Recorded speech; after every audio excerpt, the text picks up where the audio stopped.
सफला एकादशी व्रत कथा। सफला एकादशी का महत्व। धर्मराज युधिष्ठिर कहने लगे कि हे जनार्दन, मैंने मार्गशीर्ष शुक्ल एकादशी अर्थात मोक्षदा एकादशी का सविस्तार वर्णन सुना। अब आप कृपा करके मुझे पौष माह की कृष्ण पक्ष की एकादशी के विषय में भी बतलाइए। इस एकादशी का क्या नाम है, इसके करने से क्या विधान है, इसकी विधि क्या है, इसका व्रत करने से किस फल की प्राप्ति होती है, कृपया यह सब विधान पूर्वक कहिए। भगवान कृष्ण बोले, पौष माह के कृष्ण पक्ष में आने वाली इस एकादशी को सफला एकादशी कहा जाता है। इस एकादशी के देवता श्री नारायण है। विधि पूर्वक इस व्रत को करना चाहिए। जिस प्रकार नागों में शेषनाग, पक्षियों में गरुड़, सब ग्रहों में चंद्रमा, योगों में यशोमेध और देवताओं में भगवान विष्णु श्रेष्ठ है, उसी तरह सब व्रतों में एकादशी व्रत श्रेष्ठ है। जो मनुष्य सदैव एकादशी का व्रत करते हैं वो मुझे परम प्रिय हैं। इसका महात्म्य तुमसे कहता हूँ, ध्यान पूर्वक सुनो।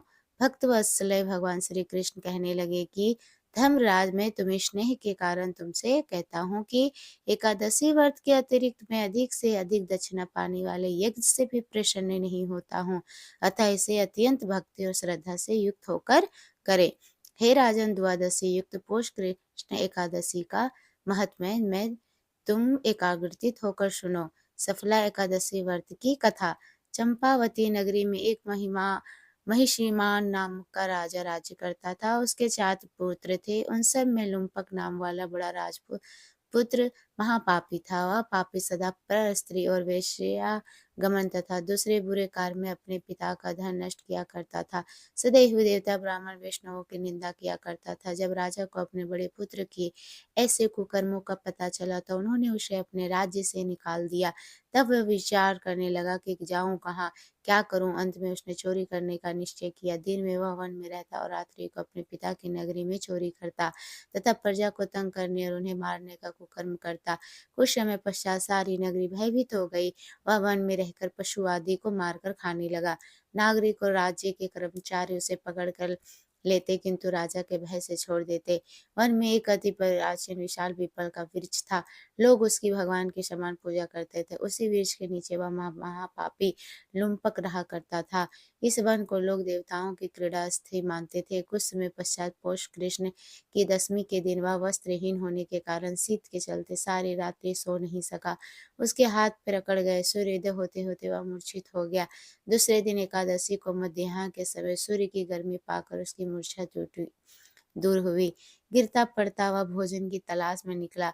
पशुओं को मारने में वो समर्थ नहीं था अतः पेड़ों के नीचे गिरे गिरे हुए फल उठाकर वापस उसी पीपल के वृक्ष के नीचे आ गया।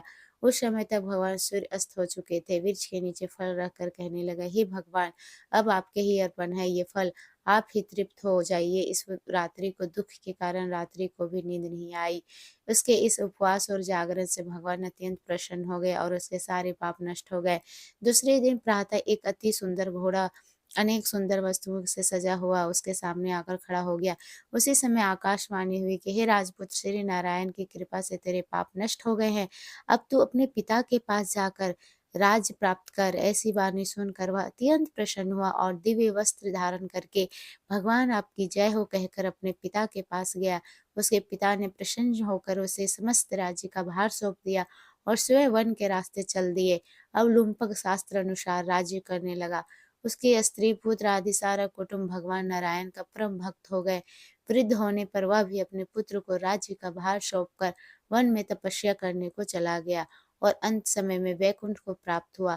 अतः जो मनुष्य इस परम पवित्र सफला एकादशी का व्रत करता है उसे अंत में मुक्ति मिलती है, जो नहीं करते वे पूंछ और सींगों से रहित पशुओं के समान है। इस सफला एकादशी के महात्म्य को पढ़ने से अथवा श्रवण करने से मनुष्य को अश्वमेध यज्ञ का फल मिलता है। बोलो हरे कृष्णा।